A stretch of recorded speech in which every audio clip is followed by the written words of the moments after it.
Damn it, Costco, you've done it again. While Costco is a favorite spot for bulk items and free samples, there are some things to avoid. These are 10 things you should never do in Costco. All right. I'm listening. Never buy spices from Costco. I was saving it to buy a spice rack. Logic dictates that having more spices on hand should only result in cooking up some more flavorful dishes in the kitchen, right? Well, when it comes to buying spices in bulk, that may not actually be as great an idea as it seems. While spices don't necessarily spoil over time, they will eventually come to lose a bit of their potency, and there's simply no way that you can use them in time before this happens when you're buying in the quantities that Costco offers. Costco's commitment to selling bulk-sized items may come in handy when it comes to stocking up on toilet paper and other necessities. Okay, let's see here. Toilet paper? Toilet paper? Toilet paper. But it's always important to make sure that you're actually going to be using everything you wind up purchasing before it goes bad on you. And you may sometimes be surprised by the ways your items wind up aging. When buying something that's going to spoil, like fresh produce, or if it'll lose its potency over time, the way that spices do, then you'd probably be better off buying in smaller quantities from your local grocery store so that you can make sure that you use it all up while it's still tasting its best.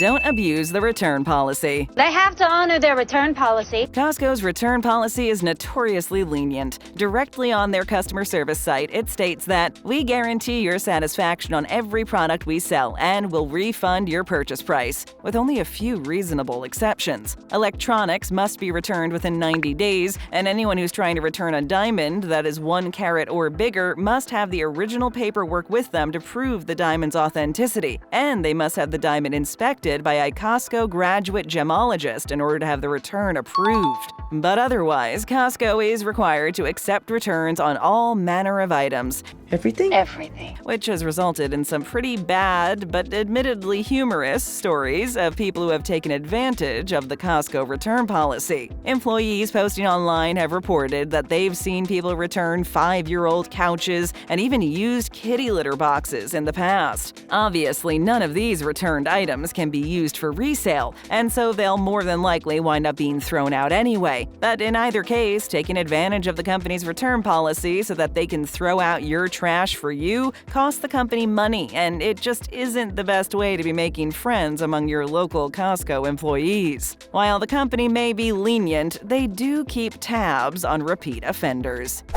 Don't buy flour from Costco. You don't buy anything, you hear me? Don't buy anything. If you're planning on doing a lot of baking sometime soon, then it may seem like a good idea to pick up flour in bulk just to make sure that you have enough on hand. But chances are, no matter how much baking you're planning on doing, you just won't be able to get through all of that flour. And the longer you keep flour around, the more your flour is going to suck up any moisture that it can find in the air. This will eventually spoil your flour. However, it will admittedly take a little bit of time, so that doesn't mean that you have to start panicking immediately about any old bags of flour that you may be keeping on hand. Stay calm. It takes about a year for all-purpose flours to turn rancid, but that being said, it can only take a couple of months in the case of nut flours. You can extend the life of your flour by storing it in the refrigerator, but in either case, the more flour you have on hand, the higher the chances of it spoiling on you eventually. Unless you're baking for a small army or something along those lines, it's probably best for you to save a little bit of money in the long run by purchasing the regular-sized bags of flour from your local grocery store. Don't forget your Costco membership card. Passport, Costco card. Costco shoppers are going to have to pick up a membership card if they want to be granted access to the warehouse's best savings. But make sure that you keep your card somewhere where you won't forget it, because failing to present it when you go to pay can actually keep you waiting at the cash register for some time. The cashiers don't actually have the ability to pull up your customer profile without the assistance of a manager, which means that they may have to call one over if you still want to receive your benefits without your physical card present. I don't need benefit. You need benefit. What do I need benefits for? This will take even more time to fix when the storefront is especially busy, so make sure sure to have your card with you before you leave for your local Costco. Or if you should happen to forget it, try to stop by the membership area upon arriving at the store so that you can at the very least make sure that you have the issue sorted out before you find yourself holding up the line for multiple shoppers. Costco employees will check for membership cards at the door upon entrance, and so you can ask them where you can find their location's membership area if you don't already know. Never use someone else's membership card. I told you to get a Costco card. And I told you I only go there once a year. As logical as it may seem that you could just borrow someone else's membership card when you can't find your own, doing so will only wind up being a bigger hassle than it's worth. It's important to remember that Costco prints the card owner's name and picture ID on the back, and the employee standing at the door is most likely going to notice if your face doesn't match the photo on the card. And if they somehow manage to miss that little detail, then the cashier definitely won't. Costco employees report that they are trained to be strict when it comes to checking that customers are entering the store with the correct membership information. Excuse me? Your name, woman, what's your name? Since Costco usually makes the majority of its revenue in memberships, they aren't allowed to just give you a free pass, even if it's just this once. As we mentioned before, if you should happen to misplace your card, then you could always make a stop at the membership area upon arriving at the store. Or Costco offers you the option of going shopping with a card-carrying friend if you don't happen to have one for yourself yet. Just try to avoid bringing more than 1 or 2 friends along with you. Remember that Costco does make the majority of its money off of membership cards, and so there's little that irritates Costco employees more than someone trying to use one card to allow access for 12 people.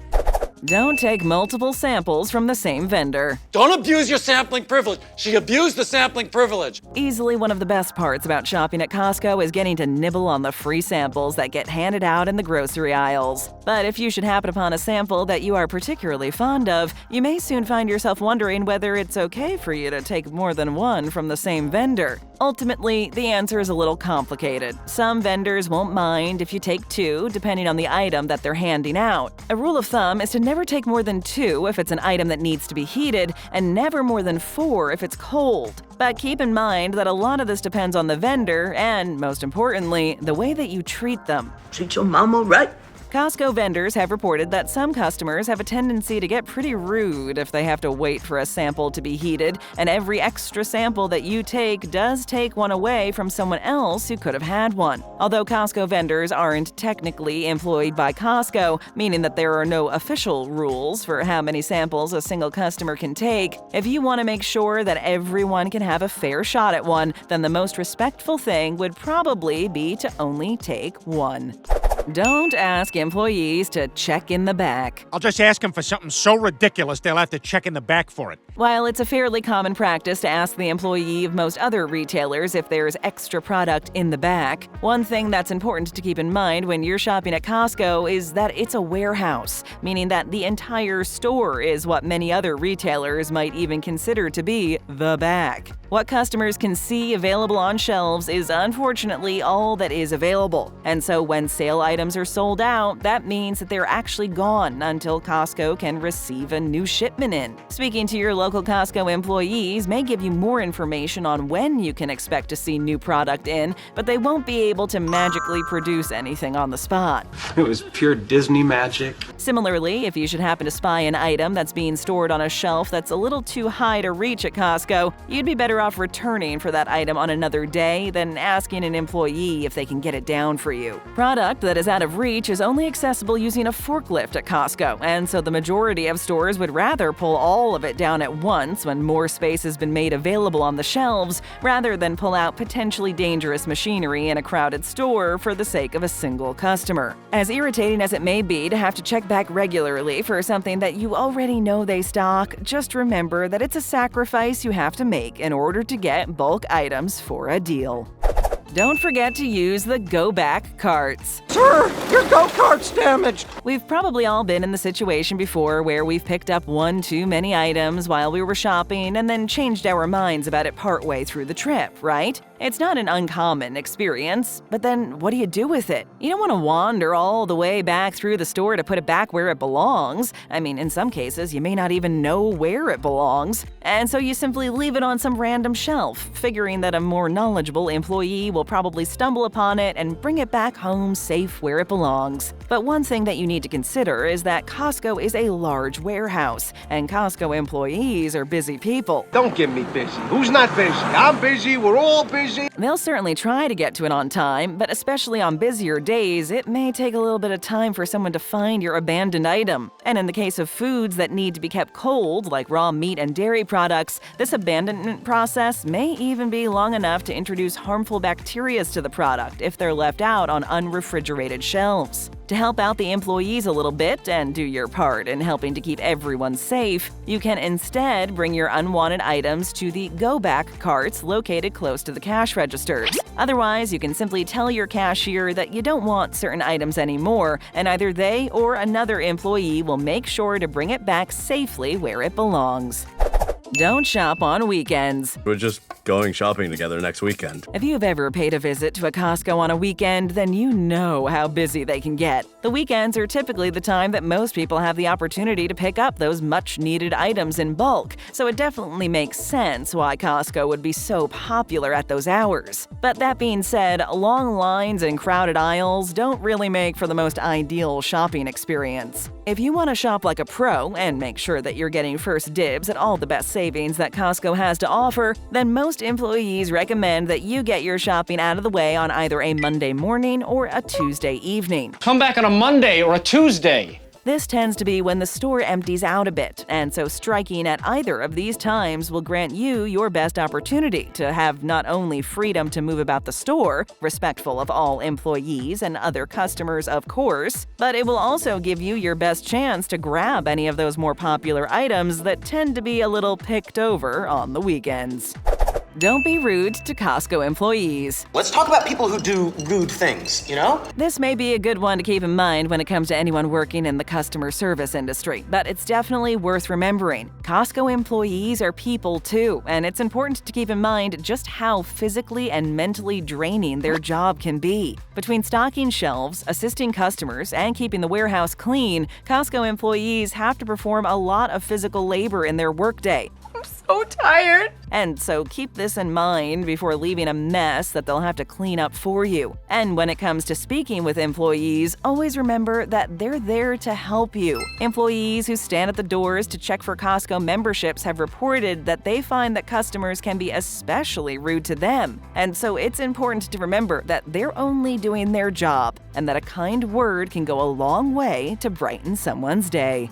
Stick around, just tap or click another great video, leave a comment, hit that subscribe button, and ring that bell to join our notification squad.